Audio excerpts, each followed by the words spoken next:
जोहार दोस्तों, आप लोगों ने अपने विद्यालय में पूर्व में ही बाल संसद का गठन किया होगा। बाल संसद में कुल 11 मंत्रियों का चयन भी किया होगा। अब नए निर्देशों के मुताबिक बाल संसद में एक छात्रवृत्ति मंत्री का भी चयन करना है।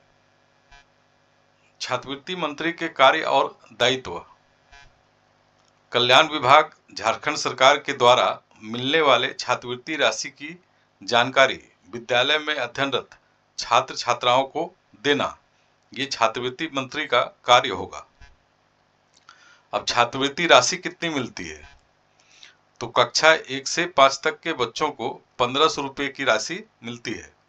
कक्षा 6 से 8 तक के बच्चों को 2500 रुपये की राशि मिलती है और कक्षा 9 से 10 में अध्ययनरत छात्र छात्राओं को बच्चों को 4500 रुपये की राशि मिलती है। छात्र छात्राओं को पात्रता मानदंड की जानकारी देना। विद्यालय में अध्ययनरत जो बच्चे राज्य के झारखंड राज्य के अस्थायी निवासी होंगे वे ही इसके पात्र होंगे। एसटी, एससी, ओबीसी कोटि के छात्र छात्रा ही पात्र होंगे। सरकारी, अर्ध सरकारी, सरकार द्वारा अनुदानित शैक्षणिक संस्थानों में अध्ययनरत छात्र छात्रा ही पात्र होंगे। अधिकतम पारिवारिक आय 2.5 लाख तक होना चाहिए और सिर्फ कक्षा 9 से 10 में अध्ययनरत जो बच्चे हैं उनके अभिभावक या माता पिता या स्वयं घोषणा पत्र देंगे। जरूरी दस्तावेजों के संबंध में जानकारी देना। तो दस्तावेज कौन कौन से जरूरी हैं?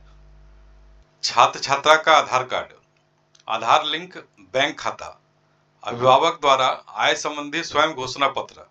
और ये जो घोषणा पत्र होगा, स्वयं घोषणा पत्र, वो सिर्फ कक्षा 9 एवं 10 में जो बच्चे अध्ययनरत हैं उन्हीं के लिए आवश्यक है। ये 1 से 8 तक जो बच्चे अध्ययनरत हैं उनको इसकी आवश्यकता नहीं है उनके आवेदन को भरने के लिए।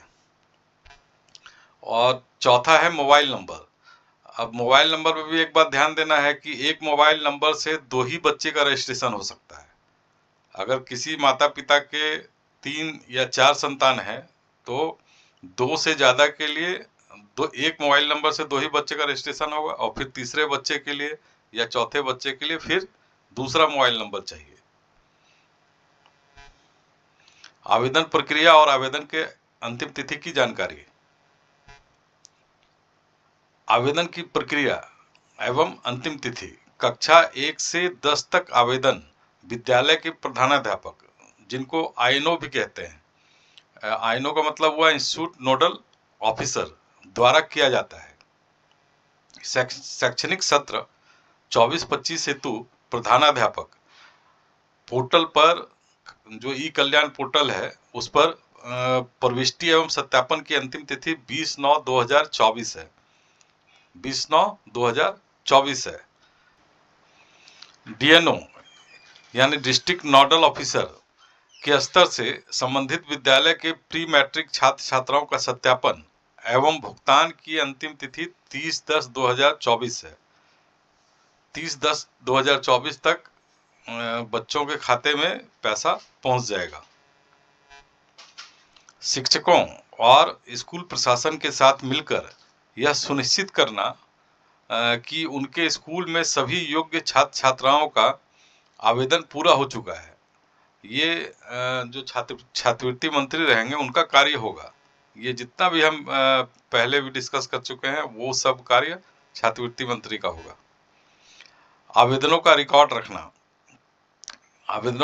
रखना और बीच बीच में ये भी जानकारी लेते रहना शिक्षकों से, प्रधानाध्यापक से कि कितने बच्चों का अभी तक आवेदन हो चुका है और कितनों का नहीं हो पाया है।